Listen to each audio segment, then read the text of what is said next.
اعوذ باللہ من الشیطان الرجیم بسم اللہ الرحمن الرحیم رب اشرح لی صدری ویسر لی امری واحلل عقدۃ من لسانی یفقہوا قولی۔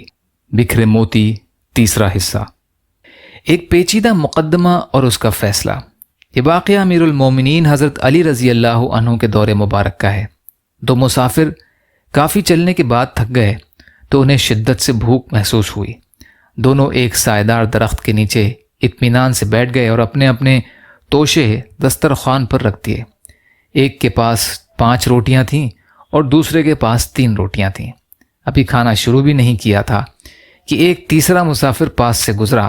اس نے انہیں سلام کیا، انہوں نے سلام کا جواب دیا اور اسے کھانے کی دعوت دی۔ وہ بے تکلف ہو کر شریک ہو گیا۔ تینوں نے روٹیاں برابر کھائیں۔ کھانا ختم ہونے کے بعد وہ صاحب کھڑے ہوئے اور ان دونوں کے پاس 8 درہم رکھتے ہوئے کہا، میں نے آپ دونوں صاحبان کا جو کھانا تناول کیا ہے اس کے عوض یہ درہم رکھ لیجئے۔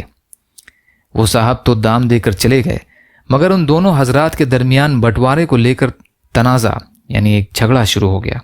جن صاحب کی 5 روٹیاں تھیں ان کا کہنا تھا کہ 5 درہم میرے اور 3 تمہارے۔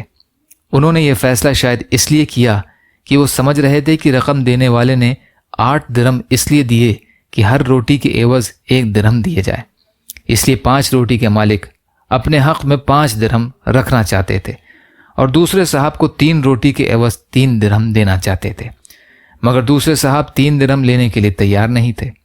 ان کا کہنا تھا کہ یہ رقم چونکہ دونوں کو ایک ساتھ دی ہے اس لیے اس کے برابر حصے کیجیے، اس طرح میرے حصے میں 4 درہم آنے چاہیے۔ وہ 4 درہم لینے کے لیے بضد تھے۔ آخر کہنے سننے سے معاملہ حل نہ ہو سکا تو وہ امیر المومنین حضرت علی رضی اللہ عنہ کی بارگاہ میں فیصلے کے لیے حاضر ہوئے۔ دونوں نے پورا واقعہ تفصیلاً بیان کر دیا۔ پورا واقعہ سننے کے بعد آپ نے 3 روٹی والے سے فرمایا کہ جب تمہارا ساتھی 3 درہم تمہیں دینے کے لیے تیار ہے تو تم 3 درہم پر راضی ہو جاؤ، لیکن وہ 4 پر ہی اڑ گیا۔ آپ نے اس سے فرمایا، ویسے وہ تمہیں 3 درہم دے کر تم پر احسان ہی کرنا چاہتا ہے، ورنہ انصاف کا تقاضا یہ ہے کہ تمہیں 1 ہی درہم ملنا چاہیے۔ اس شخص نے بہت ہی ادب سے کہا، سبحان اللہ، اگر انصاف کا یہی تقاضا ہے تو مجھے اس کی وجہ بتائیے، میں اسے قبول کر لوں گا۔ حضرت علی رضی اللہ عنہ نے اسے سمجھاتے ہوئے فرمایا، روٹیاں 8 تھیں اور کھانے والے 3۔ ظاہر ہے کہ 3 پر 8 برابر تقسیم نہیں ہو سکتے، اس لیے مانا یہ جائے گا کہ سب نے برابر روٹیاں کھائی ہیں، تو سب کو مساوی کرنے کے لیے روٹیوں کے حصے یا ٹکڑے مانے جائیں۔ ہر روٹی کو 3 ٹکڑوں میں تقسیم کیا جائے۔ اس طرح 8 روٹیوں کے 24 ٹکڑے ہوئے۔ اس حساب سے ہر شخص نے روٹی کے 8 ٹکڑے کھائے۔ اب چونکہ تمہاری 3 روٹیاں تھیں اس لیے 9 ٹکڑے، جس میں سے 8 ٹکڑے تم نے کھا لیے، باقی بچا 1 ٹکڑا جو تیسرے شخص نے کھایا۔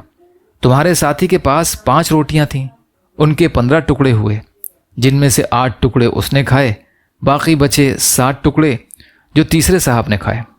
تو معلوم ہوا کہ اس شخص نے تمہاری روٹی کا صرف 1 ٹکڑا ہی کھایا، اس لیے تمہارا حق صرف 1 درہم ہے، اور تیسرے نے اس ساتھی کی روٹی کے 7 ٹکڑے کھائے، اس لیے اس کا حق 7 درہم ہے۔ وہ شخص اس فیصلے پر راضی ہو گیا۔ غور فرمائیے مقدمہ کتنا پیچیدہ تھا اور کتنی آسانی سے فیصلہ ہو گیا۔ تاریخ خلفائے سیوطی۔ یا اللہ ہم سب کو کہنے سننے سے زیادہ عمل کی توفیق عطا فرما۔ یا اللہ مظلوم فلسطینیوں کی، کشمیریوں کی، روہنگیا مسلمانوں کی اور مسلمان جہاں بھی پریشان حال ہیں، ظالموں کے ظلم کا شکار ہیں، آپ ان کی بھرپور مدد فرمائیے۔ یا اللہ اپنے حلال میں سے دیجیے، حرام سے بچائیے، اپنے غیر سے بے نیاز کر دیجیے، جو مانگا وہ بھی عطا کر دیجیے، جو مانگنے سے رہ گئے وہ بھی عطا فرمائیے۔